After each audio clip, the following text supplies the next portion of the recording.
70. Et après, il n'était pas dans le troisième. Et alors les centristes qui voulaient voter pour moi, c'est les téléphones, ils étaient en parachutistes, ils avaient traversé la rue, ils sont venus voir, c'est quoi, non?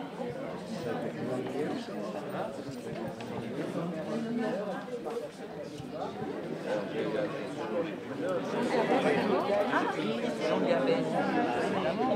Je discute avec Annie.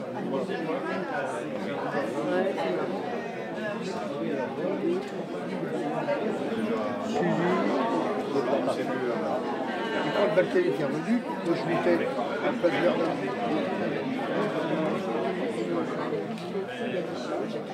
Sa femme est à Colombe maintenant.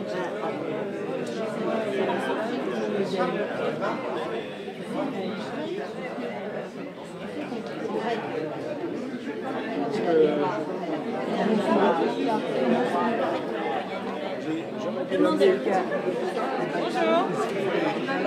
Je regarde l'école Ferdinand Buisson qui est en train d'être 4.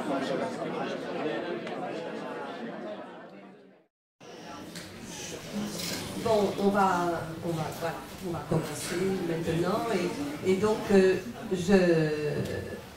d'abord je vous remercie d'être là, si nombreux. Ça fait chaud au cœur et chaud à tous les camarades, amis et à toute la famille de Parfait.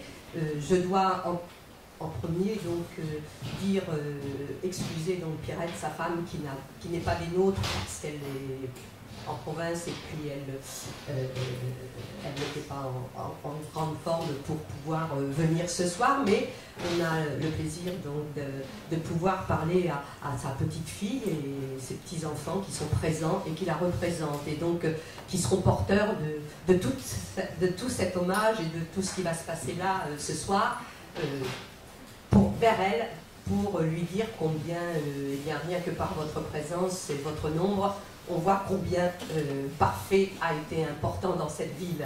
Et de ce point de vue, enfin, nous sommes, nous, ses camarades aussi, très touchés de cette constatation, en fait, qui ne fait que confirmer « Ah, ça marche mieux ».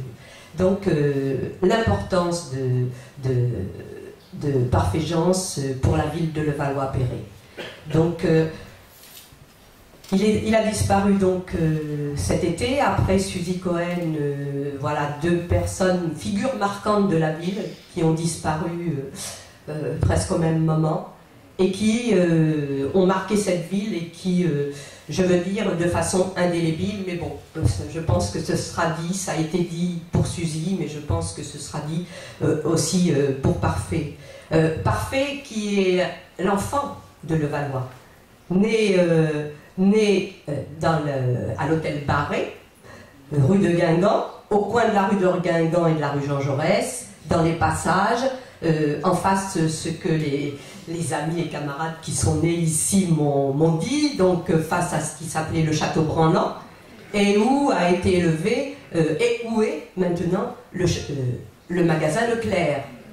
Et quand on se replonge dans l'histoire de Levallois, mais je ne vais pas être plus longue parce que ça va être dit, on est émerveillé, je dois le dire pour moi, par Suzy, par Parfait maintenant, d'avoir eu à se replonger dans cette histoire. On ne regarde plus tout à fait la ville de la même façon, même si, moi j'étais pas là, même si il y a eu la transmission de l'histoire par les amis, les camarades, les gens, mais être replongé dans ce qui s'est passé à partir de 65,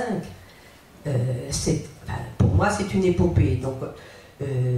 Donc Jacques Atlan, qui a participé à cette épopée, qui a été de tous les combats avec Parfait, va évoquer ce qu'a été cette histoire de la personnalité de Parfait et la transformation opérée dans la ville pendant toute cette époque.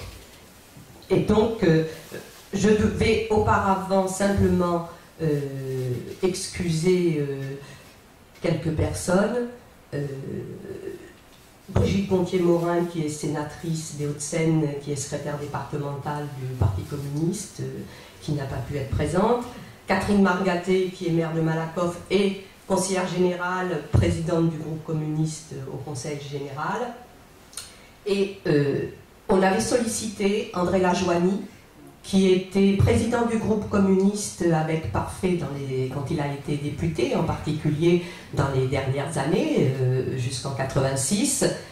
André ne peut pas être là pour des raisons de santé, lui aussi est en province et n'a pas pu se déplacer, mais il le regrette vivement pour avoir apprécié le travail de Parfait et ce qui a été accompli à l'Assemblée nationale par ce groupe de députés, en particulier par Parfait Jean, et je dois dire, il citait, c'est dommage, je crois qu'il n'est pas là, Dominique Frelot, à la commission des finances de l'Assemblée nationale, et qui étaient devenus un peu des spécialistes des finances, et c'est pas rien quand on connaît leur trajectoire de l'enfant de Levallois à l'Assemblée nationale. Voilà, donc Jacques, je vais te laisser dire l'histoire. Dire l'histoire de Parfait Jean et l'histoire de Levallois-Perret.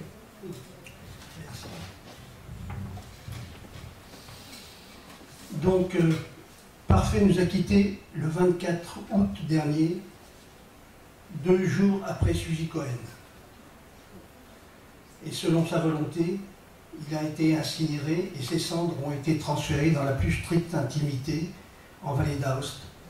Il avait 85 ans. La nouvelle s'est vite propagée comme une traînée de poudre, en particulier à Levallois, où elle a plongé ses amis dans une très grande tristesse, et également tous ceux qui l'avaient côtoyé et apprécié, et ils étaient nombreux. Parfait était né à Levallois le 7 juillet 1926 dans une famille d'immigrés italiens originaires de la vallée d'Aoste, région d'Italie à laquelle il resta toute sa vie profondément attaché. Il était donc très représentatif d'un grand nombre de Levalloisiens attachés à leur ville pour y être nés, pour y avoir grandi, pour y avoir été formés par l'école publique, laïque et républicaine, pour y avoir fondé une famille, mais ayant parallèlement conservé des racines vivaces et des attaches culturelles avec soit certaines provinces françaises, ou soit avec des pays du bassin méditerranéen. Depuis de très longue date, il existait une sorte de transhumance saisonnière d'ouvriers et de paysans venant de leur province travailler l'hiver sur les chaînes de montage de l'automobile ou dans le taxi. Parfait fut le fils de l'un de ces milliers d'ouvriers valdôtains venus chercher du travail en France. Chacun sait que Levallois fut la ville des travailleurs de l'automobile et du taxi, avec la chaîne de montage de la 2 chevaux Citroën et des garages de la G7 et d'autres sociétés de taxi. Ces travailleurs se regroupaient ensuite par affinité culturelle, souvent dans des associations pour échauffer leurs racines familiales. Aucune contradiction pour ces travailleurs savoyards, corréziens, valdôtains, maghrébins et autres entre leur attachement profond à la commune d'accueil qu'ils chérissaient et les liens qui les rassemblaient dans des associations culturelles de Savoyards, de Corréziens, de Valdôtains ou de Maghrébins. Parfait avait pris l'initiative en 1979, et peut-être que Gérard Schaffer nous en parlera, de créer avec quelques autres Valdôtains la LOV, l'association des Levalloisiens d'origine du Val d'Aoste, toujours active. C'est tout naturellement que ces travailleurs d'origine diverses s'engagèrent comme Parfait, comme salariés, comme citoyens, qui dans l'activité syndicale ou politique, dans le but d'apporter leur contribution personnelle à la gestion de la maison commune. Parfait poursuivit cet engagement en assumant les plus hautes responsabilités à la fois locales, départementales et nationales. Parfait commençant sa vie active à l'usine, où il exerça le métier d'ajusteur-monteur, et puis ensuite il devint chauffeur de taxi. Métier qui, dans l'attente du client, lui laissait du temps pour la lecture de nombreux livres qu'il se sentait dans l'obligation de lire, me dit-il un jour. Très jeune, il s'engagea dans le combat syndical et dans l'action politique, et devint rapidement secrétaire de la section de Levallois du Parti communiste. Compte tenu de ses qualités d'organisateur et de son sens politique, il fut appelé à de plus hautes responsabilités à la Fédération Seine-Ouest du Parti communiste, structure qui précéda la naissance du département des Hauts-de-Seine. Il sera remplacé à la section de Levallois par Émile Clay, que j'évoquais tout à l'heure avec quelqu'un qui est également dans la salle, qui est bien connu, Émile, salarié de la CSF Thomson, Levallois, puis quelques années plus tard, par votre serviteur.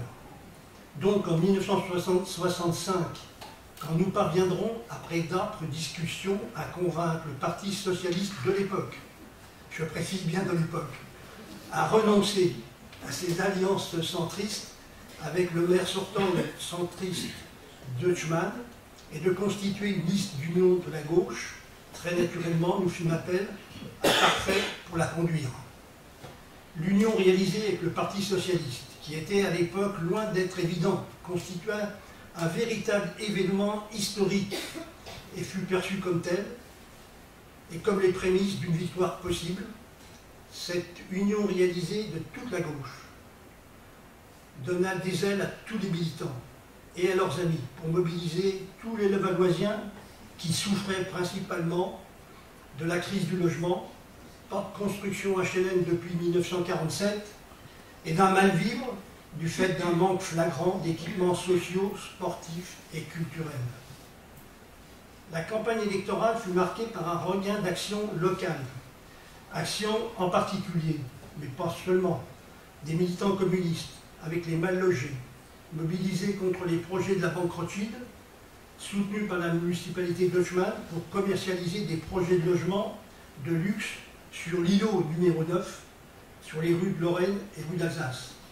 La Banque Rothschild avait installé des bureaux de vente dans ce quartier où elle présentait ses plans.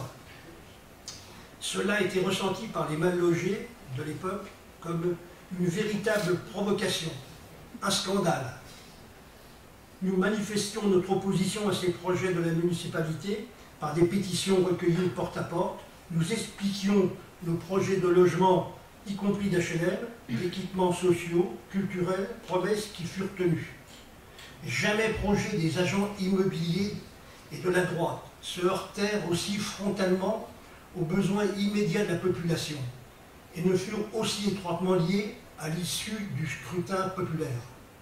Nous étions parvenus à en faire un des enjeux de la campagne électorale de mars 1965. Notre victoire du 21 mars 1965 en surprit plus d'un et forgea à la gauche et d'abord aux communistes une forte assise populaire qui permit à Parfait d'être élu maire de la commune pendant 18 ans, trois mandats successifs, d'être élu également conseiller général en 1976 contre Charles Pasqua. Il fut une première fois député en 1967. Son premier mandat législatif fut écourté par la dissolution de 1968, qui vit l'arrivée au Palais Bourbon d'une chambre bleue, et Charles Pasqua lui reprit son siège. Parfait prit sa revanche en 1976 et exercera 3 mandats consécutifs jusqu'en 1986. Sur son activité parlementaire, le journal Le Monde du 12 septembre 2011 le présente de la façon suivante. Parfait Jean a été une des personnalités marquantes de l'Assemblée nationale sur les bancs de la gauche. Aussi à l'aise sur les sujets sociaux que sur les questions institutionnelles, ciselant ses interventions avec un goût prononcé pour la belle langue, sans hésiter à interpeller vigoureusement ses adversaires politiques, tout autant que ses alliés et partenaires de la gauche.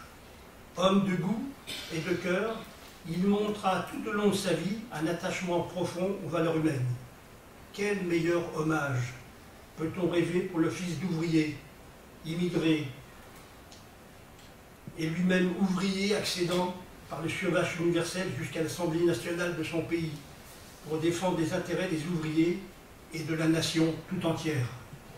J'ai relu avec émotion l'intervention de Parfait le 19 octobre 1983 à l'Assemblée nationale comme rapporteur du budget pour l'année 1984, où avec une grande maîtrise des chiffres, il présente les réserves des députés communistes sur le budget 1984 qui constitue le tournant bien connu du Parti socialiste en direction d'un plan d'austérité, en rappelant, je le cite, « Ces choix devaient tenir compte des orientations du 9e plan et répondre aux critères d'une plus grande efficacité pour contribuer à la lutte contre le chômage, à la formation des hommes aux techniques d'avenir, à la modernisation de notre appareil de production, afin de permettre à la France de retrouver la voie d'une nouvelle croissance et de tenir toute sa place dans les échanges internationaux. Cela se justifie d'autant plus que nous voyons aujourd'hui les effets négatifs d'une croissance nulle. Pardon ? Ah, pardon. J'ai perdu ma ligne. Ça, c'est la faute à Annie. Ah, c'est elle qui l'a retrouvée. Alors, d'une croissance nulle ou quasiment nulle sur le budget de l'État, sur l'emploi et sur le pouvoir d'achat des salariés. Parfait disait cela il y a 28 ans, aux élus socialistes en charge des affaires de la France. On pourrait dire la même chose à la droite aujourd'hui et à la social-démocratie qui ambitionne de la remplacer. Espérons que la gauche rassemblée demain saura se souvenir des paroles que prononça le 19 octobre 1983 Parfait Jean à la tribune de l'Assemblée nationale. Mais revenons à notre victoire mémorable aux élections municipales de 65, où, dans l'exercice de ses fonctions de maire, Parfait se forgea jour après jour l'envergure d'un gestionnaire exemplaire et parmi l'un des meilleurs élus municipaux de nos banlieues populaires, reconnu par tous comme tel, y compris par ses plus farouches adversaires. Cette élection de la liste d'Union démocratique à la mairie créa un grand enthousiasme. Cette victoire était attendue depuis 1947, époque où un autre maire communiste avait dirigé la ville et avait laissé le souvenir d'un élu actif et compétent au service des moins favorisés. J'ai nommé Lucien Marane. Le retour d'un enfant du peuple à la direction des affaires municipales avait donc attendu 18 ans. Dès notre élection, Parfait insuffla un air nouveau dans toute la ville, en prenant à bras-le-corps, de façon dynamique, avec un charisme exceptionnel, tous les problèmes de la vie des habitants, de la petite enfance à la vieillesse, en s'instaurant créateur de nouveaux équipements sociaux, culturels, sportifs, tous assortis d'une gestion la plus démocratique possible, qui a ensuite très vite reculé et qui aujourd'hui a complètement disparu. Les adjoints de Parfait Jean n'étaient pas des adjoints du maire, mais des maires adjoints avec des délégations de signature et des pouvoirs réels dans leur domaine spécifique, ce qui a permis de faire vivre au quotidien une véritable équipe portée par la volonté politique du travail collectif. Ces pouvoirs délégués s'exerçaient dans le cadre de la plus large démocratisation de la gestion municipale, en associant de très larges commissions extra-municipales, ouvertes à tous les Levalloisiens, commissions qui étaient réunies et consultées avant chaque conseil municipal, sur les propositions de délibération qui devaient faire l'objet de votation en séance plénière. Vous voyez, ça a beaucoup changé. Hein. Les Levalloisiens sont plus réunis avant chaque conseil municipal. Totalement. Les propositions des maires adjoints étaient souvent amendées par ces commissions extra-municipales.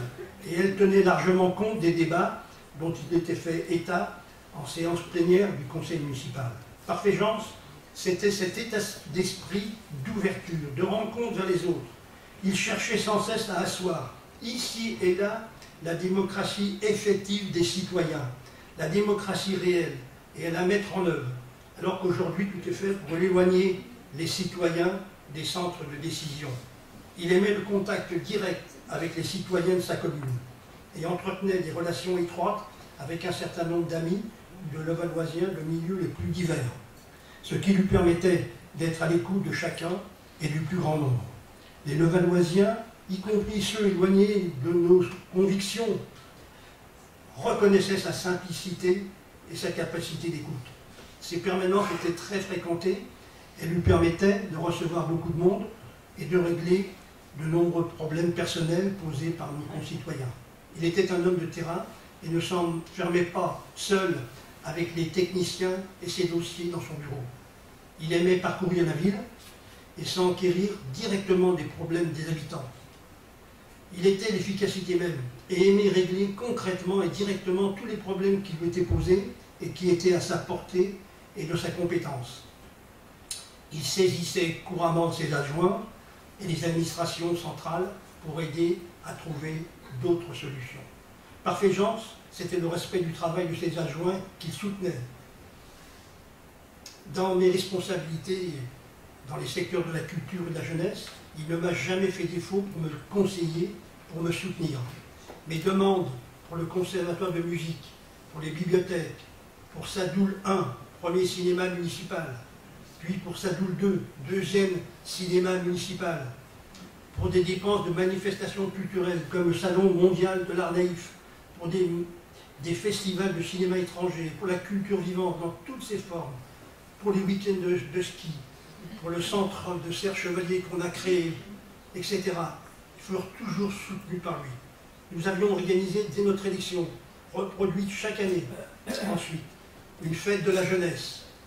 Et nous furent heureux, lors de notre première fête de la jeunesse, en 1965, de recevoir le premier homme de l'espace, le cosmonaute soviétique, Youri Gagarin, dont il en fit un citoyen d'honneur de la ville. Quelques années plus tard, nous eûmes la joie de recevoir la première femme de l'espace, Valentina Tereshkova, que nous fêtèrent de la même façon, avec toute la population.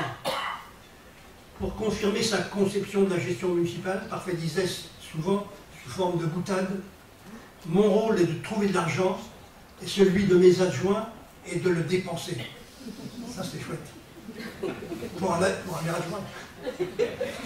La ville n'était pas endettée, et les taxes d'habitation et professionnelles étaient les plus basses du département. Puisque j'évoque les bibliothèques, je voudrais ne pas quitter cette évocation de l'action municipale culturelle de cette époque sans envoyer un petit signe chaleureux d'amitié à Jean Tabet, qui nous a quittés le 1er novembre, suite à une longue maladie. Il avait dirigé et animé de façon intensive et vivante toutes ces années nos bibliothèques municipales. Il a droit à notre reconnaissance pour la grande qualité de son travail. De plus, au-delà de ses activités professionnelles, Jean Tabet a été un grand militant anticolonialiste et antifasciste exemplaire, reconnu au-delà de nos frontières. Pour moi, personnellement, il était plus que cela, il était et restera toujours un ami très cher. Tous les lundis soirs, au bureau municipal, les adjoints faisaient état de l'avancement de leur dossier. Le premier bureau municipal, là je me permets de me faire plaisir en citant ceux qui avaient participé à cette époque-là, en 1965, à ce premier bureau municipal. Il y avait Suzy Cohen, Parti communiste. Jean-Pierre Grandazzi, Parti socialiste. Georges Lajoie, Parti communiste. Votre serviteur, Parti communiste. Jules Pagère, radical de gauche. Suzanne Cahen, Parti socialiste. Isidore Mayer, Parti communiste. C'est avec cette première équipe et tous les conseillers municipaux, dont certains de ce premier conseil municipal sont encore parmi nous, comme André Navarro, que j'ai vu tout à l'heure, Gaston Bonnet, Jean-Claude Colpin, Gilbert Masnier, etc., que la commune fut complètement bouleversée.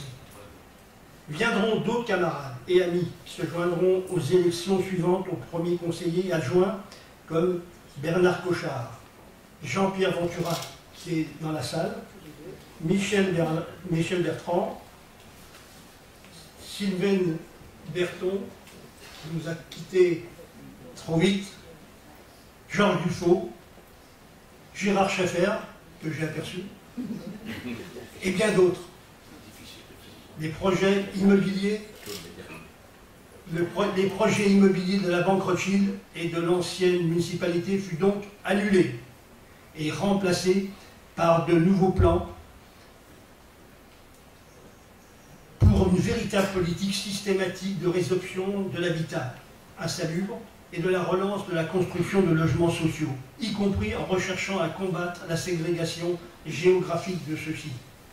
Une société d'économie mixte, la CEMAREF, fut créée avec pour but de résorber l'habitat insalubre et construire des logements sociaux pour répondre aux besoins urgents des Levalloisiens. On sait comment Balkany a dévoyé les buts et les activités de cette société municipale vers le bétonnage de notre ville et au profit de la spéculation immobilière. Une politique de soutien actif à l'école fut développée avec les enseignants en construisant des écoles et des collèges et en revendiquant pour les enfants de Levallois le droit à un lycée secondaire d'enseignement général. Il fut naturellement réalisé que plusieurs années plus tard. L'originalité de l'apport de la nouvelle municipalité fut considérable dans tous les domaines, et en particulier dans les secteurs de l'enfance et des handicapés, de l'enseignement, de la santé. Elle a été déjà évoquée quand nous avons rendu l'hommage à Suzy, il y a quelques semaines, jusqu'au moment où il tombe malade. Parfait, il y a quelques mois seulement, Parfait n'a cessé de rester actif, continuant à s'intéresser à la vie politique nationale de son pays, intervenant sur son blog, l'Internet n'ayant pour lui plus de secret, sur les événements d'actualité nationaux comme internationaux. Dans ce prolongement, il fut même, il y a plusieurs années, conseiller municipal dans le petit village champenois de Chessy-les-Prés, où il s'était retiré. Depuis très longtemps, il avait de tenaces passions artistiques, la sculpture sur bois et l'écriture qu'il pratiquait pendant ses temps de loisirs, et plus complètement depuis qu'il était à Chessy. Il commença l'écriture par la poésie, puis la poursuivit par des contes, des romans à caractère historique et policier, dont certains avaient pour cadre la vallée d'Aoste. Chaque année, les séances de signature de ces nouveaux romans étaient l'occasion de se rencontrer et de faire le point sur sa vie et sur ses préoccupations du moment. Pour moi, c'était des moments précieux. Parfait Jean, l'ouvrier devenu homme d'État, devenu homme public, le militant, l'élu, le poète, le sculpteur, l'écrivain, ne peut être réduit à une seule de ses fonctions. Il les assuma toutes à la fois. Il fut un homme exemplaire qui s'inventa chaque jour au service des autres. Parfait, nous, tes amis, tes camarades et les Levalloisiens ne t'oublieront pas. À Pierrette, sa femme, qui a toujours été à ses côtés, et à toute la famille, nous renouvelons notre affection et réaffirmons notre volonté de faire survivre l'image de l'homme qu'il a été.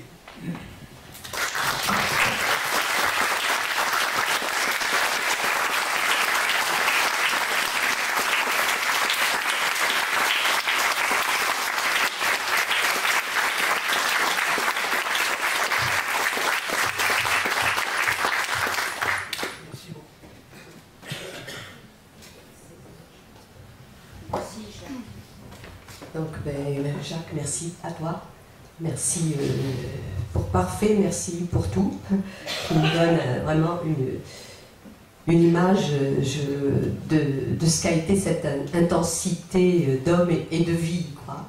Et donc on va continuer, puisque nous avons conçu cet hommage justement dans l'esprit de faire revivre toute cette histoire et toute cette personnalité au travers des rencontres que vous avez pu faire les uns et les autres, et avec Parfait Jean à différentes occasions. Donc je sais que donc, plusieurs personnes l'ont particulièrement connu et ont particulièrement partagé cette vie-là.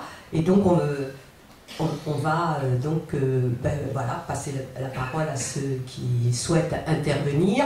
Entre ces paroles, je lirai quelques messages, puisque certaines personnes qui n'ont pas pu être là nous ont envoyé des messages. Donc on alternera entre les paroles dans la salle et ces messages. Voilà, donc il y a un micro à votre disposition. Enfin, si ça se trouve, il est là. Il y a quelqu'un qui va le faire passer. Ah, tu le fais? Ah bon, d'accord. Il y a quelqu'un qui veut lire. Donc tu le prends en charge. Oui, bon, alors Alexandre est déchargé de cette mission. Alors donc c'est Gérard Schroepfer qui est donc le compagnon valdôtain et l'élu municipal aussi, donc, mais c'est plus au nom des valdôtains, je pense. Ce soir, je parlerai au nom des valdôtains. Voilà, et nous sommes très heureux de vous accueillir parmi nous. Voilà, je vais lire quelques mots que nous partageons dans notre association. Notre ami nous a quittés le 24 août dernier dans la plus grande discrétion, suivant ses dernières volontés. À Pierrette, à ses proches, vont une nouvelle fois notre sincère condoléance. Les Valdôtains de Levallois, que je représente, tiennent à s'associer à l'hommage qui lui est rendu ce soir. Sur notre papier en tête, il y a deux écussons, celui de Levallois et celui de la vallée d'Ost. C'est bien dans ces deux lieux qu'il a aimé, où il a travaillé et il y a inscrit ses idéaux. Comme bon nombre d'entre nous, sa vie a oscillé entre la vallée d'Ost, que ses parents ont été obligés de quitter, et Levallois, notre ville d'accueil. Il n'oublie néanmoins jamais ses origines valdôtaines. Conscient qu'un grand nombre de familles levalloisiennes sont d'origine valdôtaine et se sont installées dans notre commune, il a insufflé l'idée d'une association et avec quelques amis en 1979, il a créé l'ALOV, Association des Levalloisiens d'origine valdôtaine. Bien que son influence soit prépondérante dans cette création, il en a toujours respecté l'indépendance et la neutralité. Il rédigea les premiers hauts criorels, le bulletin d'annonce de notre association, et suggéra l'utilisation du centre aéré de Valence-Rougeard, où nous y avons fait de grandes fêtes champêtres. L'idée d'une maison de la vallée d'Ost, c'est lui.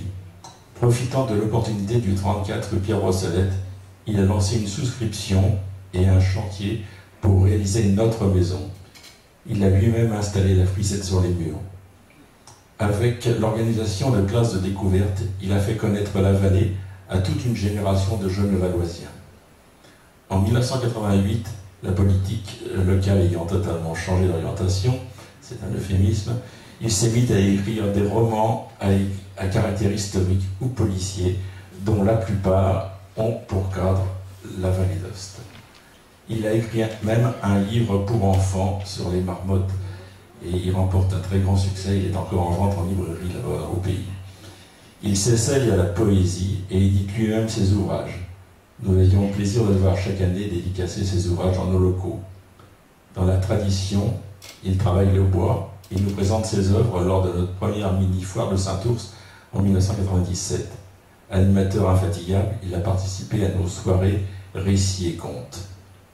Le virus politique étant très fort, il ne pouvait que partager ses réflexions sur les politiques qui l'environnaient. Précurseur de l'usage d'Internet, il a alimenté régulièrement son blog de remarques sur la gestion de la région.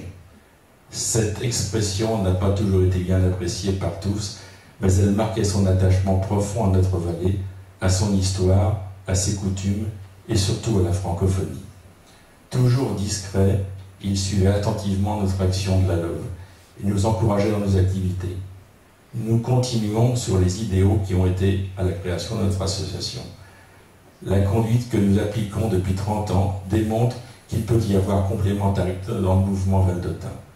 Avec son exemple et en perpétuant ses valeurs qui nous réunissent, nous restons fiers de nos origines et nous continuons par les projets que Parfait a mis lors de les objets que Parfait a mis lors de la rédaction de nos statuts, c'est-à-dire le maintien et le développement des liens d'amitié et de solidarité entre les originaires de la vallée d'Ost, la défense et la divulgation de la culture, du sport, des traditions et du folklore valdôtain, la protection et la progression de la langue française et du patois en Vallée d'Aoste.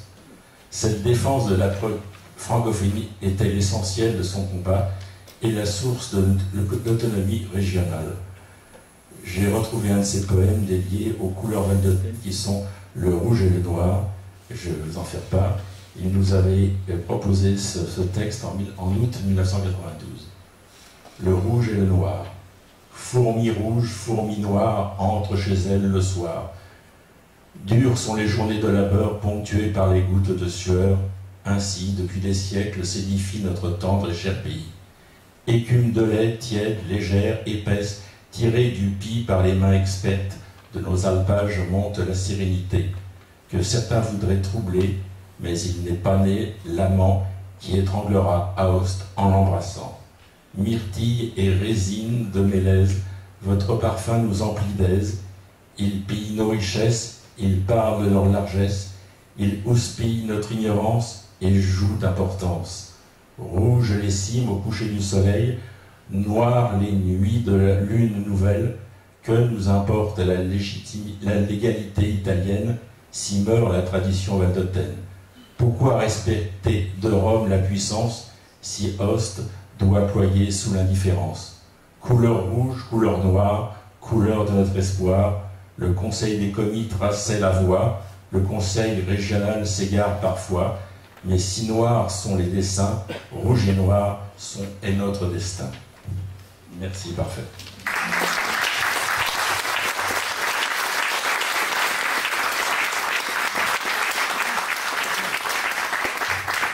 Merci. Guy Schmoss, qui est là. Voilà, Guy, bien sûr, Guy Schmoss, qui est élu de Clichy, sénateur, et qui a bien sûr partagé de longues années avec Parfait, étant donné que nos villes sont liées complètement. Donc Guy... Merci. La victoire municipale du 21 mars 1965 m'a marqué pour toujours. Ce dimanche soir-là, le secrétaire général du Parti communiste, Waldeck Rochet, accompagné de Gaston Plissonnier, était venu au siège de la fédération du PCF à Asnières pour saluer les artisans des conquêtes électorales de Colombes et de Levallois.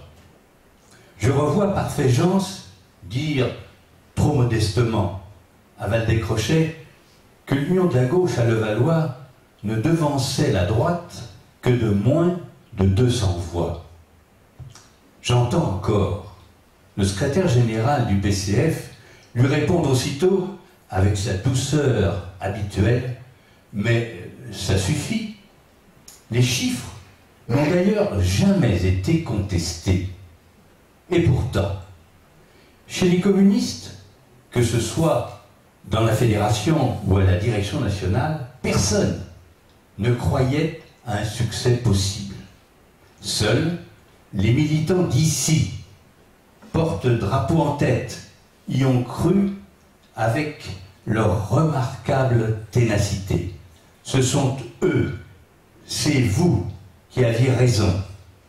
Une majorité de Levalloisiennes et de Levalloisiens a ainsi, durant 3 mandats successifs, soit 18 ans, fait de Parfait Jean leur maire communiste. J'ai vu, après son élection, un jeune maire tout heureux de faire visiter sa ville au groupe d'amis que nous formions. Parfait a très vite prouvé qu'il était un élu novateur, au caractère trempé et au cœur ouvert à toutes les bonnes volontés. J'avais entendu le syndicaliste Parfait Jean défendre, dans les années 50, les salariés de l'ex-usine d'automobile Rosengart. J'avais plus tard vu le chauffeur de taxi au volant de sa DS-19. J'écoutais, lors de nos réunions fédérales, le secrétaire de section valoriser l'activité du parti dans sa ville. J'ouvrais bien les oreilles, car Clichy appartenait et appartient toujours à la même circonscription et législatives. Les échéances électorales qui ont suivi la conquête municipale de Levallois nous ont permis de nous rapprocher, de coopérer et d'aider à ce que Parfait devienne, durant 4 mandats, comme on l'a rappelé, notre député commun. Un député actif, assidu, respecté, un point d'appui précieux pour les revendications et les luttes.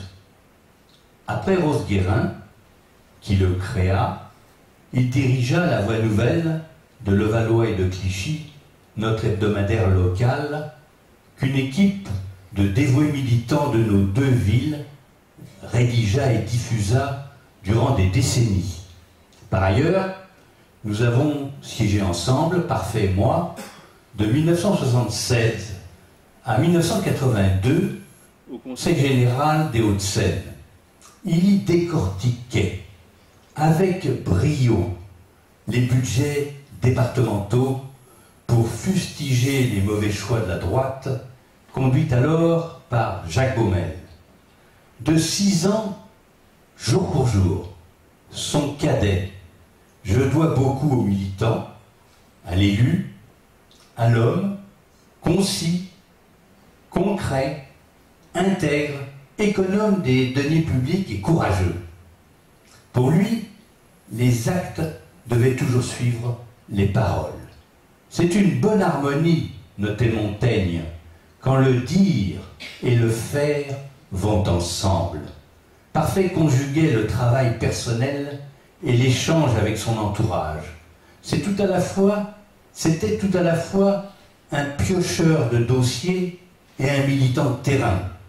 Militer, c'est en effet vibrer pour les mêmes causes et c'est prendre la mesure de l'injustice du monde. Les communistes et les progressistes de Clichy prennent leur part au chagrin de Pierrette, de sa famille et de tous ceux qui l'ont aimé. La mort de tout homme me diminue, nous enseigne un pasteur du XVIIIe siècle, parce que je suis solidaire du genre humain. L'humain d'abord, l'émancipation des hommes, n'est-ce pas, en définitive, le grand et beau combat qu'a mené avec talent notre camarade et ami Parfait Jeance. Un beau combat qu'avec les plus jeunes, nous continuons contre un capitalisme financiarisé, mondialisé, mais sûrement pas humanisé.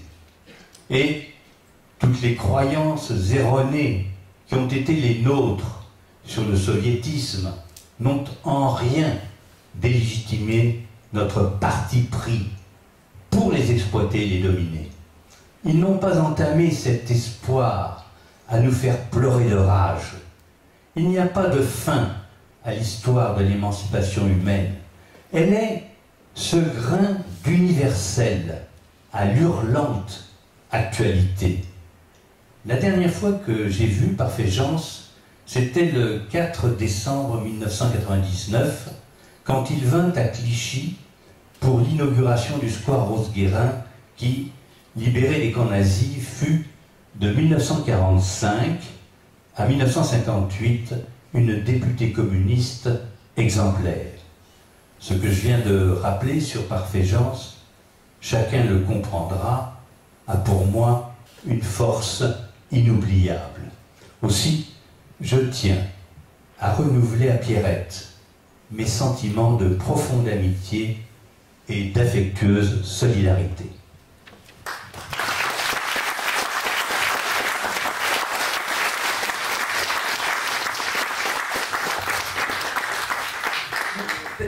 Peut-être juste là, je vais en profiter puisqu'on a parlé du député, pour dire le message que nous envoie Jacques Brune, je ne l'ai pas signalé dans les personnes qui s'excusaient, qui a été député de Gennevilliers, et avec Parfait, donc ils sont en photo là, et donc Jacques s'excuse, donc et regrette de ne pas être là, et dit j'ai côtoyé Parfait à la fédération du PCF, et vécu même à l'extérieur, il n'était pas levalloisien, mais intensément, il emploie un mot qui me paraît important, l'épopée de la victoire municipale à Levallois.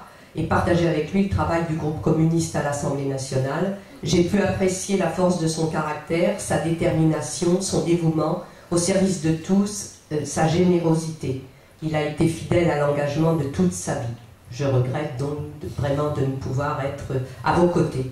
Voilà, ça c'était Jacques Brune. Peut-être donc dans la salle...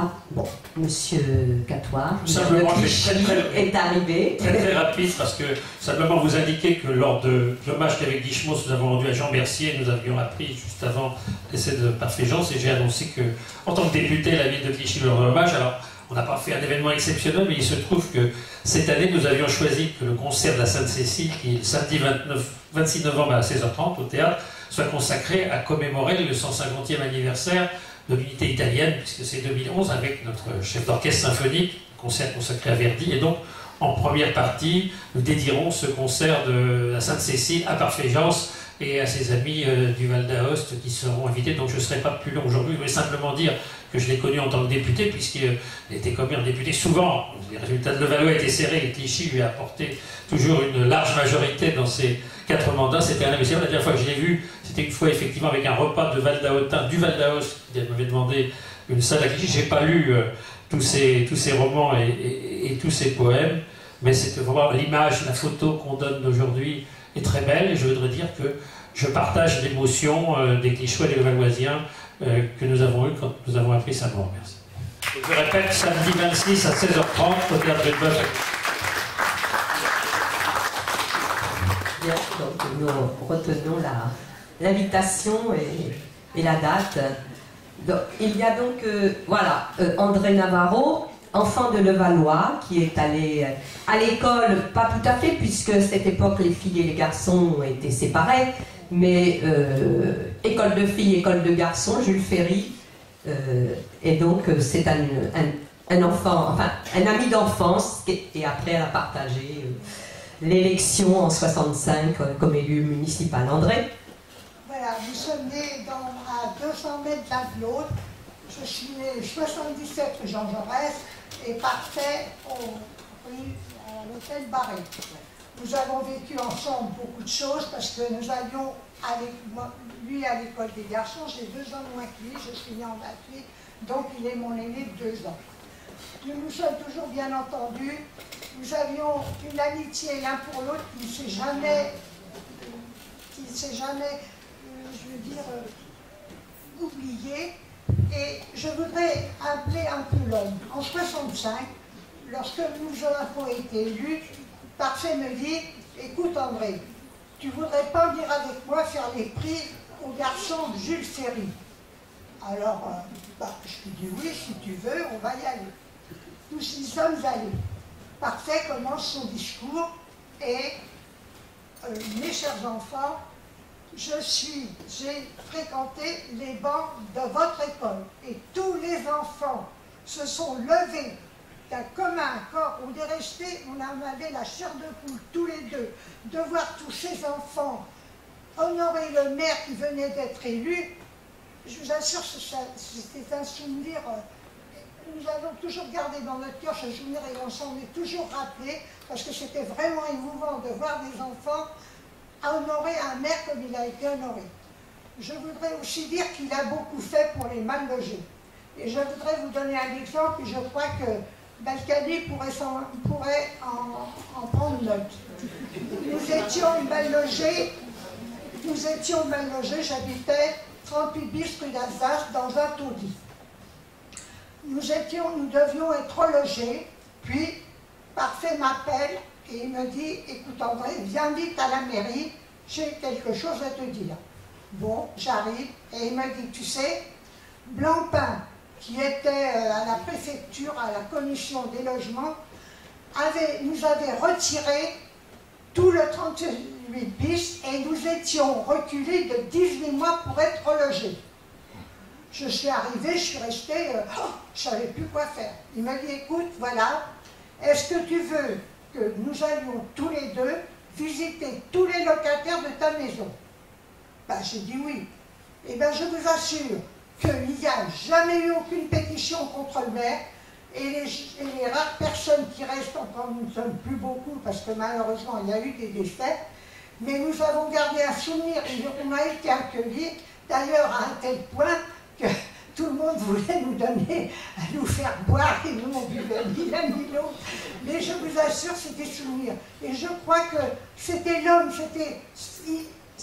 c'est vrai qu'au premier mandat, c'est vrai qu'on a travaillé dur, mais si nous travaillons dur, les conseillers municipaux et le bureau municipal ensemble, Parfait le faisait aussi. C'était un homme de masse, c'était un homme qui savait entraîner les gens. Et avec lui, on allait de l'avant. On avait créé, avant 65, on a fait reloger sous la municipalité de Châles, nous avions un comité des mal logés. Et nous avons été relogés, dont la famille Guerrero, qui habitait rue d'Alsace. C'est vrai, et je crois que, et pour moi, je suis fière d'avoir d'avoir connu un tel homme, un tel camarade d'enfance, aussi bien, et les deux élus, que je salue particulièrement, d'ailleurs j'embrasse bien fort Pierrette, elle m'a téléphoné, j'ai eu de ses nouvelles, je l'embrasse et je garderai toujours de Parfait un souvenir inoubliable. Et aussi bien de Suzy Cohen, c'est vrai, ce sont deux élus qui ont donné leur vie pour le Valois. Suzy n'était pas levalloisienne, mais elle aimait aussi le Valois. Et tous les deux, en 83, quand nous avons perdu la mairie, Parfait m'attendait, il m'a dit « Qu'est-ce que tu fais ?» J'ai dit « Parfait, c'est fini. » Et je vous assure qu'on a été mortifiés tous les deux parce qu'on ne s'attendait pas à ce qui nous est arrivé. Et je voudrais qu'on salue l'homme, qu'on garde. Et j'espère que nous allons avoir une rue Parfait-Jeance, et je crois qu'il faudra l'inaugurer convenablement pour montrer à Balkany que le quartier ici, c'est notre quartier, c'est pas le quartier à Balkany.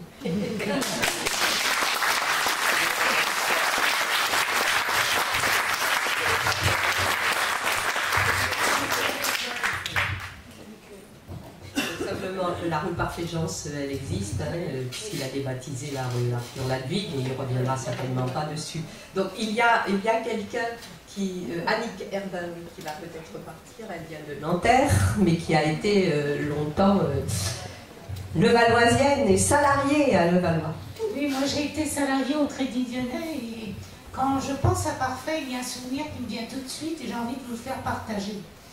J'étais nouvelle adhérente du Parti communiste, j'avais une petite cellule à le diriger, et le suivi de section qu'on m'avait donné, c'était Parfait. Et moi, ce monsieur, il m'intimidait énormément, je le trouvais très sévère, et je me disais, oh là là là là, mais je sais rien, il va me suivre, j'étais vraiment paniquée. Et il est venu, et il nous a aidés, il était à l'écoute, il suscitait le débat, et franchement, non seulement j'ai été soulagée, mais après j'étais très fière d'avoir eu un suivi comme ça, qui a vraiment tout fait pour nous aider, et ça, je voulais vous faire partager. Voilà. Merci. Donc, il y a quelqu'un, oui, que je ne vois pas. Qui est-ce qui...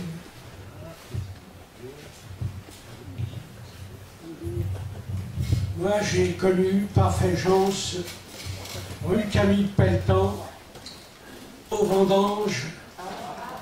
Voilà. Et je l'ai connu avant déjà, mais je le connaissais déjà pas mal. Et j'honore sa mémoire, son devoir et ce qu'il a fait pour le Valois. Merci. C'est vrai, le Vendange et le Valoisien, j'ai connu un petit peu, pas longtemps, parce que ça a vite disparu une fois que je suis arrivée en 86. Après, beaucoup de choses ont très vite disparu de la ville et continuent d'ailleurs. C'est un saccage, c'est pas une construction dans cette ville. Donc peut-être je vais... Il y a quelqu'un... Non, pour le moment, peut-être alors Claude Gauthier, que beaucoup d'entre vous connaissent, n'a pas pu être là, Claude. Mais bien sûr, il a souhaité nous envoyer un message en regrettant vivement de ne pas être là, mais il voulait, je tiens à exprimer ce qu'a représenté pour moi Parfait-Jeance, un homme intègre, passionné, un bâtisseur qui a sans cesse œuvré pour le bien-être des Levalloisiens. Maire de Levallois-Perret pendant 18 ans, il a su équiper notre ville de nombreuses réalisations. Il a été de tous les combats pour éliminer les taudis ou les passages, pour lutter contre les marchands de sommeil et dénoncer les cabinets immobiliers qui profitaient de la pénurie de logements en réalisant de juteux profits sur le dos des mal logés de la commune. Je me souviens notamment de l'immense réalisation que fut le Centre Eiffel, avec la construction de nombreux logements sociaux, des commerces, deux cinémas, Jacques l'a dit, de la bataille engagée auprès de l'État pour obtenir les subventions nécessaires à la réalisation du stade Jean Guimier, qui n'est plus qu'un souvenir. Et il rappelle justement un match de foot symbolique avait même été organisé à l'époque avec la section du PCF dans la rue d'Alsace pour obtenir les crédits et les moyens je crois que c'était le plus grand, j'ai trouvé des voies nouvelles où on disait que c'était le terrain vague le mieux éclairé de la région parisienne, peut-être de France aussi. Il y a eu la réalisation du centre culturel Maurice Ravel, rue Paul Vaillant-Couturier, qui a vécu lui aussi, il a été démoli il n'y a pas longtemps. Il a été celui qui a mis, et je crois que c'est important de le rappeler, qui a mis en place le transport municipal gratuit Les Abeilles. Et c'est important dans le Valois de faire remarquer que ces abeilles, c'est Parfait-Jeance, parce que ça, Patrick Balkany, il n'a pas osé l'enlever tellement ça serait une révolution dans la ville si ces abeilles et ces transports gratuits disparaissaient. C'était une des premières villes à le mettre en place. C'était certainement, on s'aperçoit en regardant l'histoire que ça se disait pour Suzy Cohen à propos des crèches et de la petite enfance, mais je crois que véritablement ça a été une ville pionnière. Dès 1965, on pourrait parler aussi de la démocratie participative. Quand on voit que des comités de quartier existaient, maintenant on essaye de le développer dans les villes. Mais là, le transport gratuit, c'était une des premières villes de France à le mettre en place, et peu de villes l'ont mis en ce moment, au moment où je parle aujourd'hui, ça ne s'est pas tellement développé dans les villes. Il a été, Claude met aussi l'accent sur l'élu militant qui allait devant les entreprises soutenir les salariés en grève pour leurs revendications, pour défendre l'emploi. Et dans cette grande ville industrielle qu'était le Valois, une des plus grandes villes industrielles de la région parisienne, Citroën, Olida, Gégère, Thomson CSF, je veux dire, là aussi, c'est extraordinaire ce qu'a été la richesse de cette ville. Et donc, il y a eu de nombreuses luttes mémorables. Bon, il y a eu mai 68, mais il y a eu de nombreuses luttes. Et là, le maire, la municipalité, les élus ont accompagné les luttes et aidé les salariés. AEM, dit Claude, Autoclem, Thomson, Citroën, Gégère. Bon. Donc, Claude met l'accent sur le fait que les travailleurs levalloisiens savaient pouvoir compter sur la municipalité, dirigée par un communiste, pour les aider dans leur lutte. Et donc, il met en avant le fait que dans des domaines comme Jacques l'a fait, logement, santé, sport, enfance, petite enfance, handicap, culture, transport, il y a eu, témoigne de l'action de Parfait, comme disaient affectueusement les anciens levalloisiens. C'est vrai, on a, et même encore tendance, à parler de Parfait et non pas de Parfait-Jeance. Je veux dire, c'était un prénom, et ce qui veut dire beaucoup de choses dans la relation qu'il pouvait avoir avec les gens. Voilà, ça c'était Claude. Je ne sais pas si quelqu'un veut... Oui, Jean-Pierre Ventura, qui a été donc... voilà, lui aussi des combats. Oui, j'ai rejoint l'équipe 12 ans après, qui a été menée par Parfait avec Jacques Atlan. Et j'ai beaucoup apprécié de travailler avec eux tous. J'ai appris énormément de choses. Et je voulais dire, c'est vrai que, à part peut-être l'écriture, qui lui plaisait beaucoup, même bien avant 83 déjà, et il servait de Jean Tabet comme correcteur, je ne sais pas si tu le savais, mais sur ses manuscrits. Et puis, ce qu'il aimait avant tout, je crois que c'était les finances. Mais à Levallois, le gros problème, c'était le logement. C'était terrible. Il y avait, en 65, je crois que vous aviez 7000 demandeurs de logement. C'était considérable. Même actuellement, il y en a énormément de demandeurs de logements sociaux. Mais bien entendu, il en reste encore. Il paraît qu'il y en a 5000, parce que ça se développe, il n'y a plus rien pour les jeunes. Mais, donc, comme c'était le secteur crucial, Parfait avait deux anecdotes, mais pour montrer son caractère. C'est-à-dire qu'on parle souvent des réquisitions de logements vacants, ou d'immeubles vacants, d'immeubles industriels, de bureaux vacants. Et ben, Parfait avait trouvé le moyen de réquisitionner. Et tous les ans, on faisait 3 à 4 réquisitions de logements par an. Et c'est lui qui avait tout mis au point. C'est-à-dire qu'il y avait bien sûr un chef du bureau de logement, mais comme personne ne faisait de réquisition, pratiquement pas en France, ben c'est lui qui avait tout mis. Il avait vu les textes légaux, il avait étudié les textes légaux, il avait commencé à étudier, il avait vu s'était fait aider aussi par les services techniques, parce qu'on peut reloger les gens en réquisitionnant des logements vacants quand il y a un état de péril, même non imminent. Et donc, bien sûr, il ne s'agissait pas d'aller réquisitionner le logement appartenant à un copropriétaire qui va passer 6 mois en vacances par an parce qu'il a un petit peu d'économie.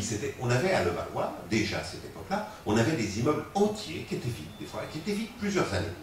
Alors on les repérait, bien entendu, ça, et puis après, il avait monté toute la procédure pour aller réquisitionner le logement. Et quand je suis arrivé en 77, il m'a dit, maintenant, c'est toi qui vas t'en occuper. Alors c'était vachement bien, tout avait été réglé par lui. Et je l'ai fait, bien sûr, j'avais un petit peu la trouille, je ne vous le cache pas au départ, mais c'était assez facile, tout était préparé. Les collaborateurs du bureau du logement étaient dans le coup, c'était en plus des sympathisants ou des militants communistes, c'était bien, ils préparaient tout.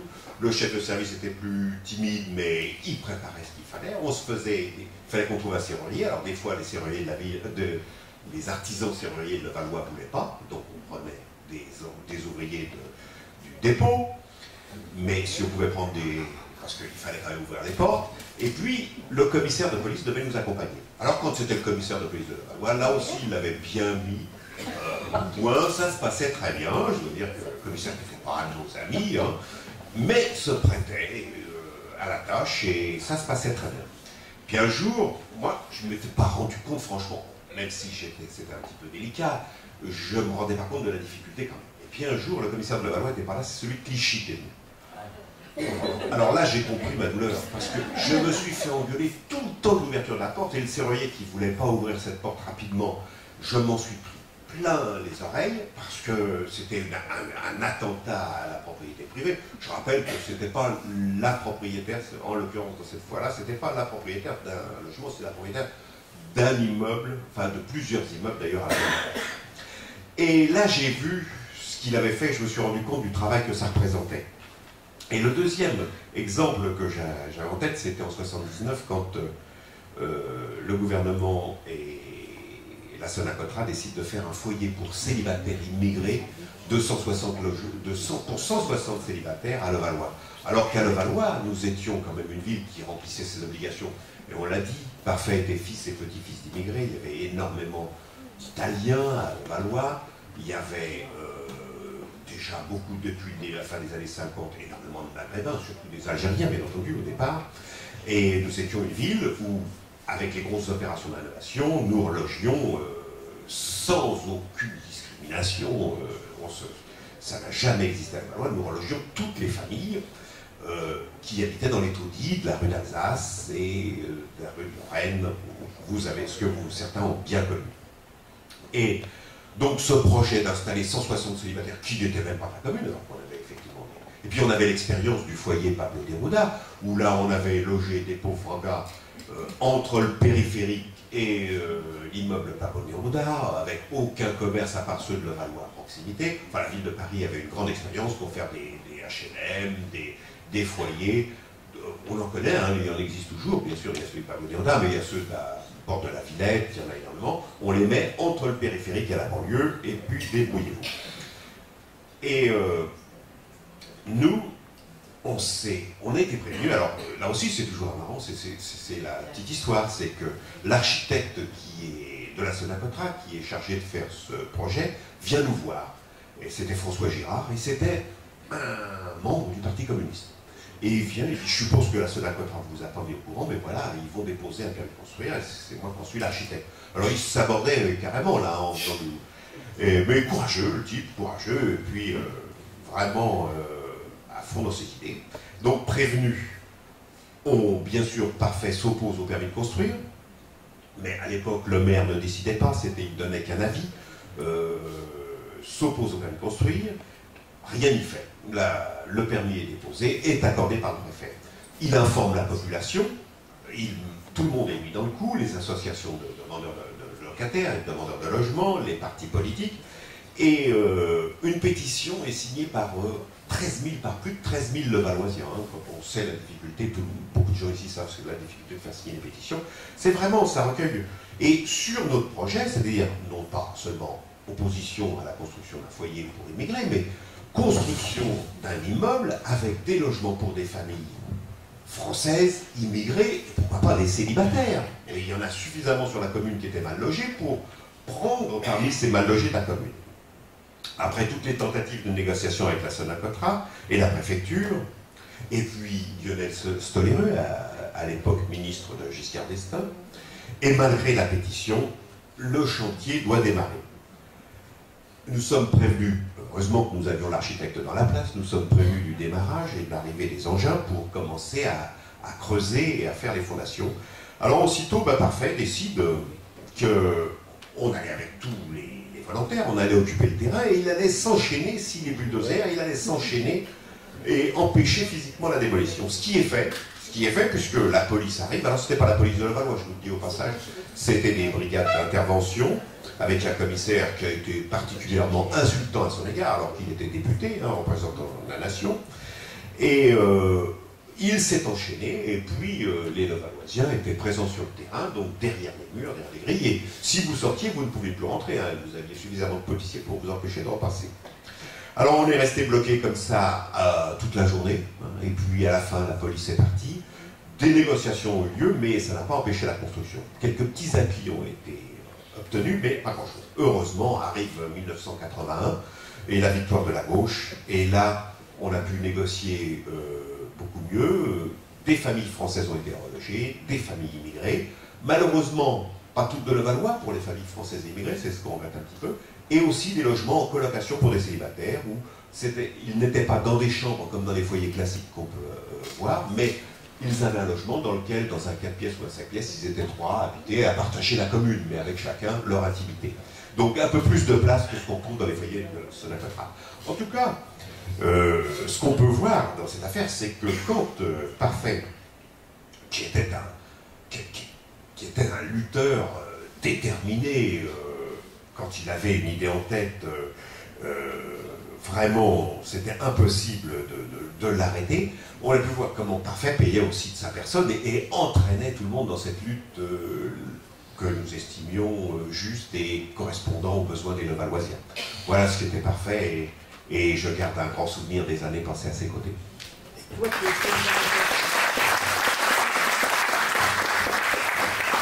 Et toi, Jean-Pierre, ce jour-là, tu étais au premier poste, hein, oui.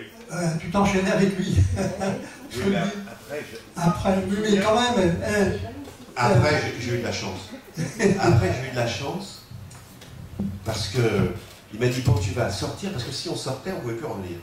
Tu vas sortir et tu vas t'occuper de la presse, non de la presse. Et il y avait une très jolie journaliste de RTL. J'ai été chargé de m'occuper. Je crois qu'elle s'appelait De Villepin. Je crois qu'elle était mariée avec les De Villepin. Ouais. On prenait des bombes lacrymo à côté d'une Voilà. école. Voilà. Et Parfait Jean s'était allé justement voir, il y a le préfet qui était arrivé, et Parfait Jean s'était allé voir car ils avaient osé balancer des bombes lacrymo alors qu'il y avait une crèche d'un côté et une école maternelle de l'autre. Ah oui. Voilà, oui, commentaire.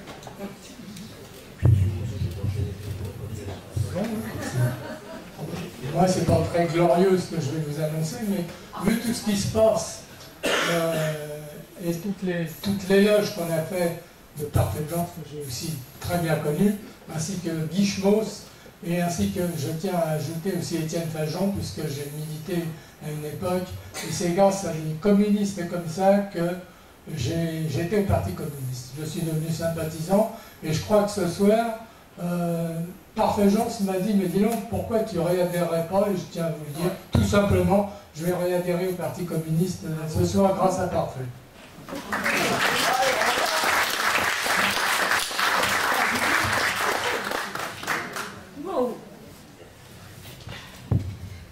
Parfait n'est plus là, mais tout ce qu'on dit aujourd'hui s'adresse à lui et donc je veux dire, c'est vrai, le seul regret c'est qu'ils n'entendent pas tout ce qui se dit, mais bon, c'est ça, les hommages qui se font à ces moments-là, ce travers-là, c'est que les personnes à qui ils s'adressent ne sont plus là pour les entendre, mais ça permet, on ne sait pas, mais ça permet de les prolonger et de voir qu'ils n'ont pas vécu pour rien. Peut-être que parce que bon, elle y tenait, j'ai un autre message de Delphine Deporte qui n'a pas pu être là, mais qui a travaillé au service culturel de la ville, et elle souhaitait vraiment témoigner, donc je vais lire son témoignage. Notre ancien maire, Parfait Jean, est parti sur la terre de ses ancêtres. J'ai eu la chance de travailler pour la ville de Levallois lorsque Parfait Jean était maire et je m'y suis installée. Cette ancienne banlieue à l'histoire ouvrière, proche de ce que l'on appelait les fortifs, est devenue une banlieue agréable à vivre, où les gens paraissaient heureux, se respectaient, communiquaient, partageaient. Parfait Jean, à la tête de l'équipe municipale, s'est attelé à la lourde tâche de la modernisation de cette ville. Ce travail a été fait dans le respect du modèle social et avec à l'esprit de ne pas dénaturer le climat. Levallois, ville qui ressemblait à une petite ville de province, a gardé son côté village qui n'existe plus aujourd'hui. Parfait Jean a su marier la personnalité industrieuse de Levallois avec une évolution plus tertiaire, mais pas que tertiaire. Il y avait à Levallois des activités spécifiques à la ville, comme celles liées à l'automobile, au parfum, à la haute technologie. On voit d'ailleurs, en pensant au parfum, parce que ça a été un événement dans la ville, la cheminée de Roger et Gallet qui tombe. Voilà, on l'a mise en photo. Et donc, voilà, au parfum, à la haute technologie, il était important pour le maire de les garder. Levallois était une ville où le brassage des populations était un atout. La culture développée par cette équipe municipale tenait compte des différences d'origine, d'âge, de sexe, de statut social, et c'est ainsi et dans cet esprit que les bibliothèques furent créées, sans a priori, sans censure aucune, de même pour le centre culturel et le conservatoire, accessible aux plus modestes. Aujourd'hui, on n'a toujours pas de quotient familial, parce que sinon, ça serait une garderie, dit monsieur le maire, parce que les enfants modestes, vous savez, ils viennent pour jouer, ils ne viennent pas pour faire de la musique, avec pour seule ambition, ouvrir les cœurs et les esprits au plus grand nombre de Levalloisiens, leur donner un regard large sur le monde. Et c'est ainsi qu'à Levallois se croisaient des habitants qui se parlaient, qui échangeaient, qui pouvaient se retrouver dans des petits cafés, restant ouverts tard le soir, au cinéma, à la programmation, elle aussi diverse et riche, dans les fêtes, les activités accessibles à tous. Beaucoup d'enfants de Levallois ont fréquenté sans discrimination la maison de l'enfance, activités de plein air, les colonies de vacances, qui n'étaient pas des clubs UP. Les personnes les plus modestes pouvaient accéder à la santé grâce au centre de santé municipal, qui lui aussi, bien sûr, a disparu, mais très vite d'ailleurs, parce que là aussi, monsieur le maire me répond quand je lui demande régulièrement un centre de santé municipal que c'est bon pour les villages africains. C'est, voilà la réponse de monsieur le maire de Levallois-Perret, c'est presque pas le Levallois-Perret d'ailleurs, c'est le Levallois avec lui. Donc, grâce au centre municipal, les ados et les jeunes se réunissaient et s'activaient dans des structures qui leur étaient destinées. Club Léo Lagrange, Maison des jeunes, foyer, disparu. L'équipe municipale tenait à garder dans le patrimoine de la ville sa richesse architecturale. On peut le signaler aussi là, très important, le patrimoine. Architecture industrielle, architecture de début du siècle, petite maison. Elle a fait preuve d'audace pour l'époque en demandant à des architectes de créer le centre Maurice Ravel et certains immeubles. Bon, Maurice Ravel disparu. Aux jardiniers de réaliser des espaces verts. Là aussi, il est important de se rappeler le nombre d'espaces verts à Levallois-Perret, quand dans le document du plan local d'urbanisme reçu par les Levalloisiens il y a 2 mois, On signale que, soi-disant, en 83, il y avait 2 espaces verts à Levallois-Perret, quand on sait ce qui a été fait entre 65 et 83. Donc c'est important aussi de se rappeler ça et de pouvoir le porter dans la ville. Parfait-Jean, ça fait de Levallois une petite cité où les rues ne se ressemblaient pas, toutes. Une ville avec une identité, une personnalité, un cœur qui battait. Lorsque Parfait-Jean est parti de Levallois, c'est un gigantesque bulldozer qui a roulé sur la ville, détruisant avec acharnement tout ce qui symbolisait son histoire, ses activités, son engagement social. Un nivellement architectural, mais aussi des esprits. Son péradieux argent prit possession de la ville, la transformant en cité arrogante, standardisée, décervelée, déshumanisée. Le cœur de Levallois se brisa alors.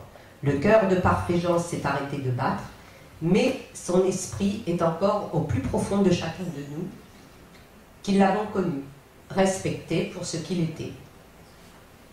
Un homme sans esbrouf pour ce qu'il a fait, travailler sans jamais renoncer à ses convictions, ni à ses valeurs, et dans le souci de tous ses administrés, quels qu'ils fussent. Delphine de Porte.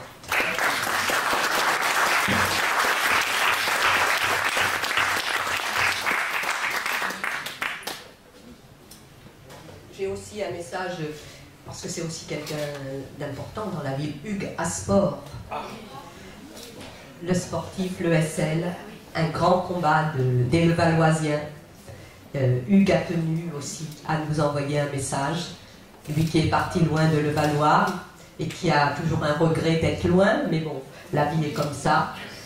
Je suis comme beaucoup d'entre vous, oui, bon, excusez-moi, je suis comme beaucoup d'entre vous tous, j'en suis sûre, bouleversée par la disparition de Parfait et de Suzy depuis cet été. Il faut partir, nous le savons bien, mais que c'est difficile de ne plus les savoir en vie, eux qui en avaient tant de cette vie, au service d'autrui, d'un idéal humain pour lequel ils ont œuvré pour les Levalloisiens, les Alto-Séquanais, en tant que conseillers généraux, et pour les Français, avec le travail de Parfait à l'Assemblée, où je le voyais partir parfois en autobus. J'ai imaginé pouvoir être à vos côtés ce jeudi 17 novembre, mais la vie professionnelle me retient en Haute-Savoie. Je me sens si redevable de tout ce que m'a apporté la vie levalloisienne entre 1965 et 1983, mais au-delà aussi dans les batailles que nous avons menées contre l'arbitraire municipal, orchestré par le clan des possédants, qui ont fait un hold-up sur la ville le dimanche 6 mars 1983, une date que je n'oublierai jamais, comme les mois et les années qui suivirent. Pardonne-moi pour mon absence, excuse-moi auprès des amis et camarades. Et que les pensées, les paroles et les regards soient joyeux pour honorer la mémoire de Parfait-Jean, qui mériterait de voir son nom marqué publiquement un lieu de notre ville en 2011, pour que les générations actuelles et futures sachent que la ville fut dirigée par un élu de dimension nationale dans la plus grande probité intellectuelle, avec le seul souci du bien public.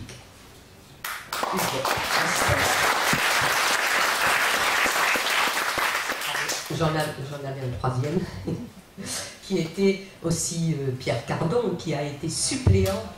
Pierre Cardon qui a été suppléant de Parfait dans l'élection législative de 73, je crois. Pierre qui n'habite plus à Levallois, j'ai beaucoup de tristesse. De son passé de métallo à son métier de taxi par défaut, mais il avait la cote chez les cochers chauffeurs. J'ai énormément apprécié cet homme, de grande conviction, sa ténacité, son honnêteté dans la gestion de la ville et surtout son humanité. Pendant la campagne électorale pour les législatives que nous avions faites ensemble, j'ai été très souvent frappée par sa gentillesse avec les personnes âgées, comme un gamin respectueux avec les vieux papas et les vieilles mamans, comme il disait. Et puis, on a battu Pasqua. Donc c'est bien en 73. Quel symbole et quel beau souvenir. Je l'entends encore dans le bureau de maire où il m'avait convié, téléphoné à sa maman en Val d'Autun. Et puis j'ai eu le plaisir de lire son dernier roman. Cette vie qu'on aime, pourquoi faut-il qu'il n'y ait pas que les crapules qui la quittent? Voilà, ça c'était Pierre. Voilà, c'est des messages qui nous ont été envoyés voilà, de camarades, d'amis qui souhaitaient véritablement être parmi nous ce soir, quoi. Voilà, donc je ne sais pas si quelqu'un avait l'intention. Oui, Christiane, qui a été élue aussi. Malheureusement, pas dans le bon sens. Moi j'ai beaucoup d'émotions pour la mort de Parfait. Quand j'ai appris ça en rentrant de vacances. Et j'avoue que j'ai été très touchée parce que j'avais été... D'abord, j'avais beaucoup d'admiration pour Parfait. Et lorsqu'il m'avait demandé de devenir maire adjoint, puisqu'il voulait que je sois maire adjointe aux personnes âgées, j'avais dit, écoute Parfait, je ne pense pas que j'ai la stature suffisante pour être maire adjointe. Je crois qu'il faut être né pour ça, et moi, j'y connais rien. Et donc il m'a dit, mais si tu m'avais dit le contraire, je ne t'aurais pas choisi. Justement, c'est tes hésitations qui font que j'ai envie que tu viennes rejoindre notre équipe. Et pour cela, il faut que tu commences à t'y préparer bien avant. Et donc c'était quelqu'un qui approfondissait les choses, donc il m'avait convoqué dans son bureau, j'étais toute intimidée, et il m'avait dit, tu vas commencer par aller accompagner les personnes âgées, il y a un voyage qui va aller à Lyon, avec le premier TGV, et tu vas y aller.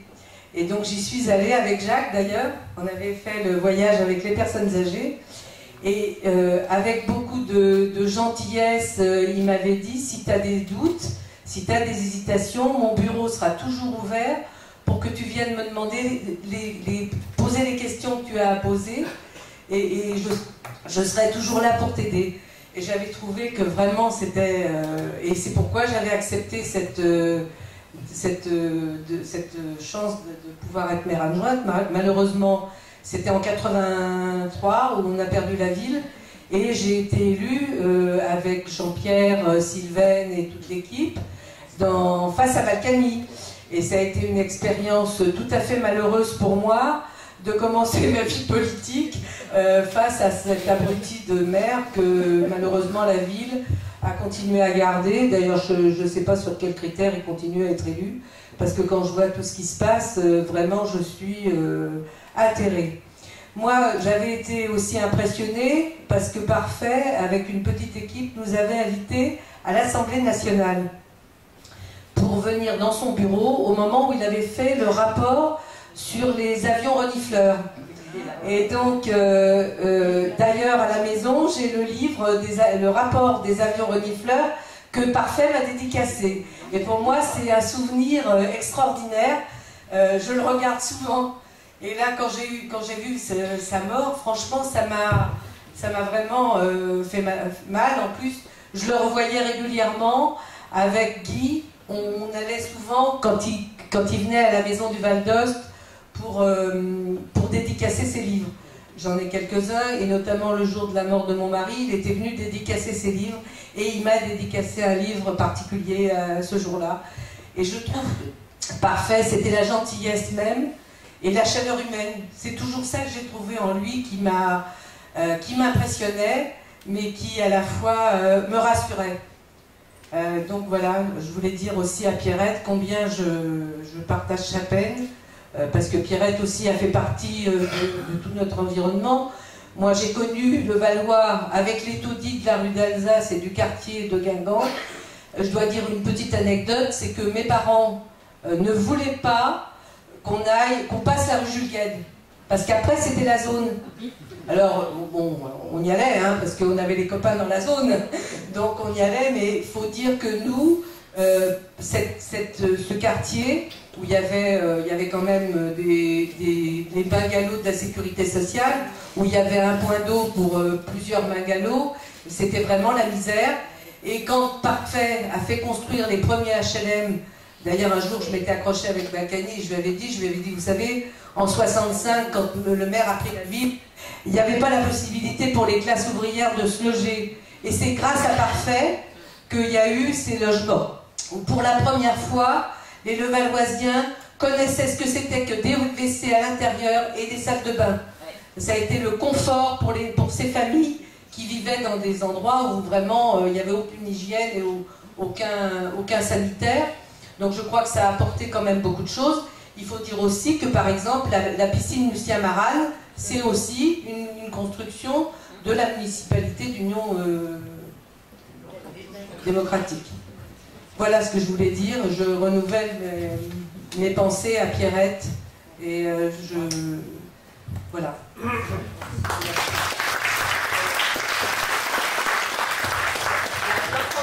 Qui lève la main là-bas.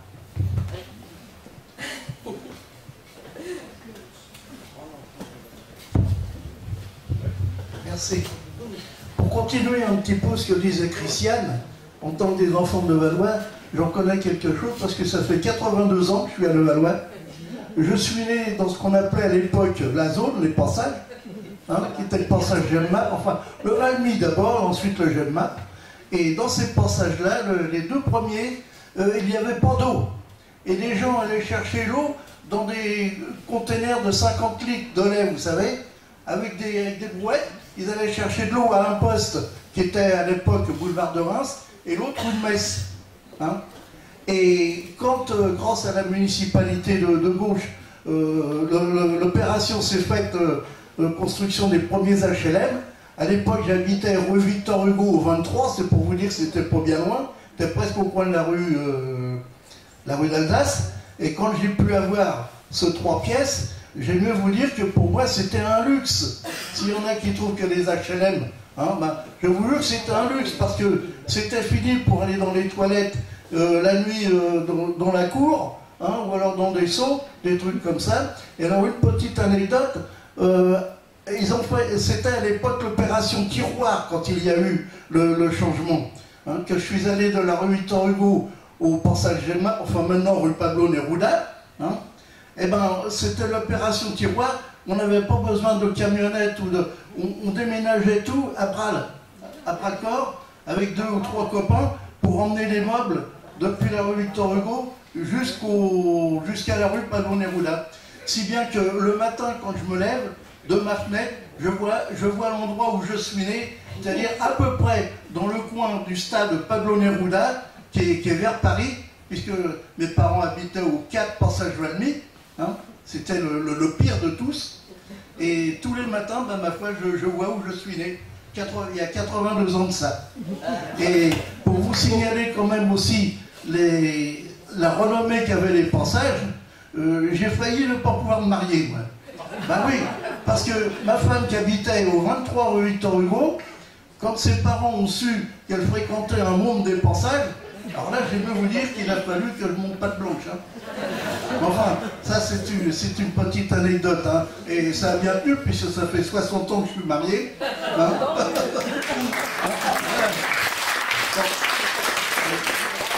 D'ailleurs, j'ai sur moi ici des vieilles photos des passages, si bien depuis la Libération et depuis avant, où je suis photographié tout gamin à côté d'une rose en gare, c'est pour vous dire. Enfin, tout ça, je vous dis, ça fait 82 ans, et j'ai vraiment un bon souvenir de cette municipalité de gauche qui a permis à beaucoup de Levalloisiens, de petites gens, si on peut dire, de ne pas avoir été expatriés dans des grands centres comme la Courneuve ou des trucs comme ça, et d'être restés à Levallois. Ce qui n'est plus le cas, à admettre en ce moment.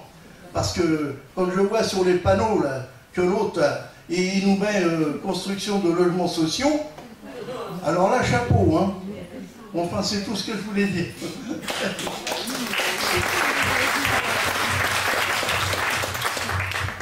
Merci.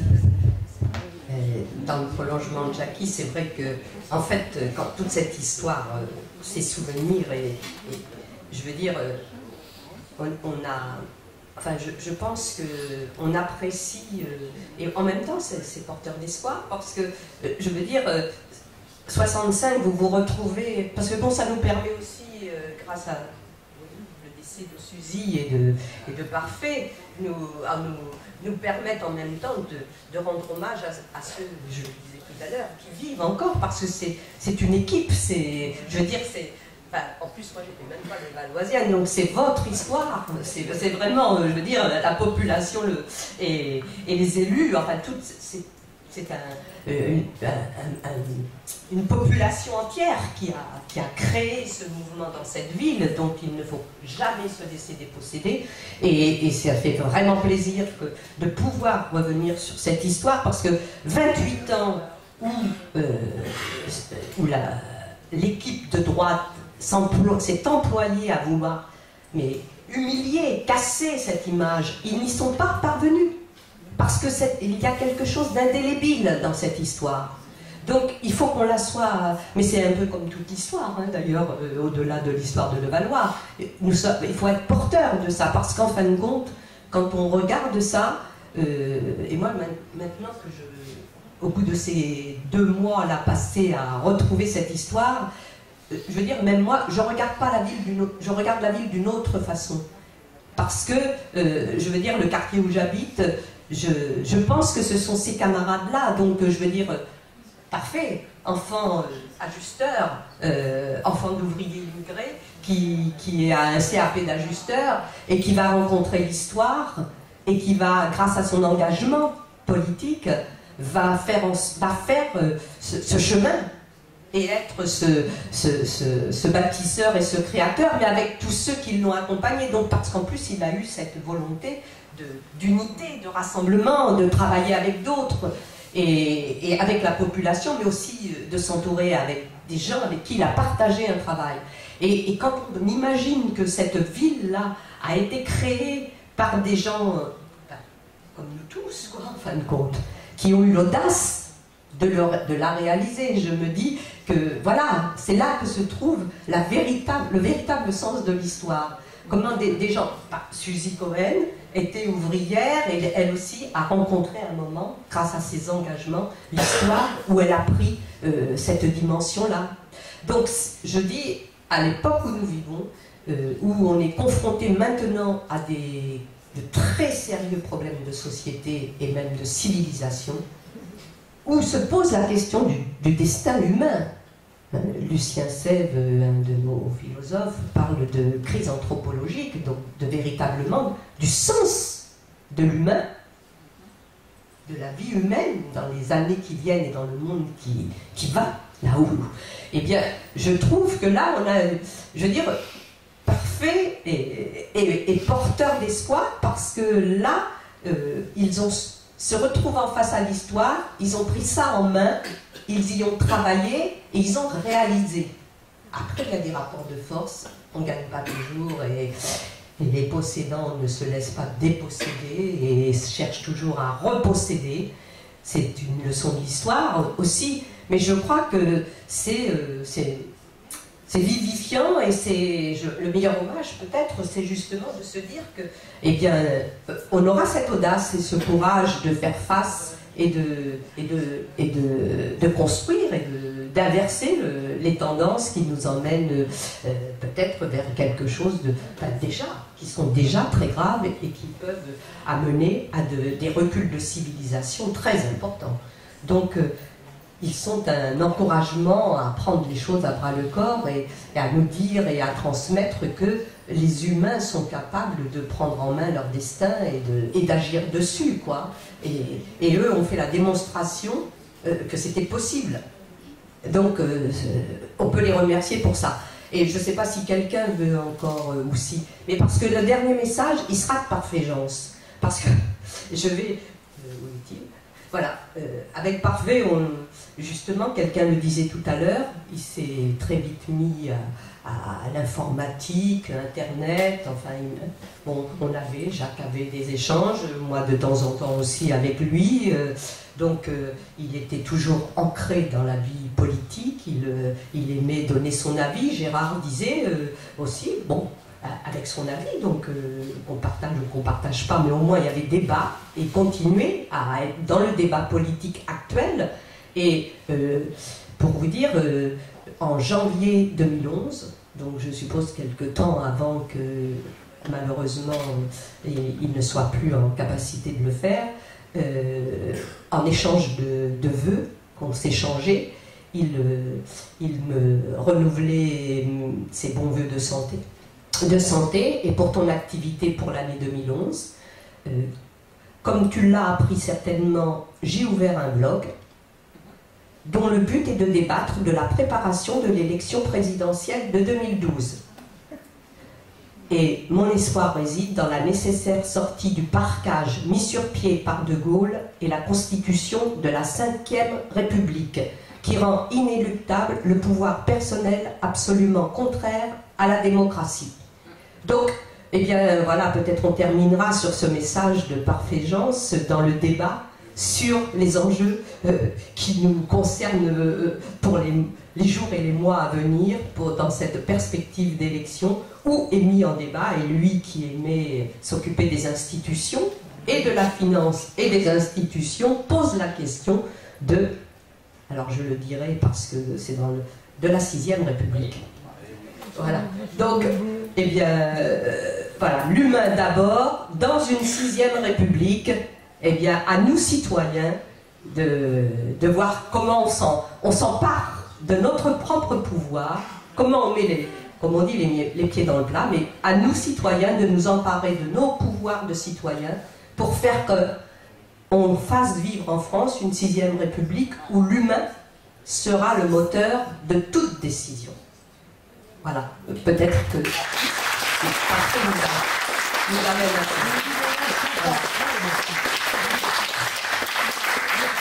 Et donc on a quelques rafraîchissements et voilà, si vous voulez.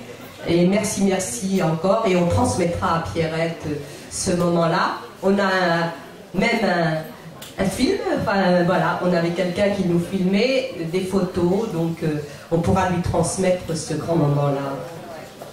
Merci.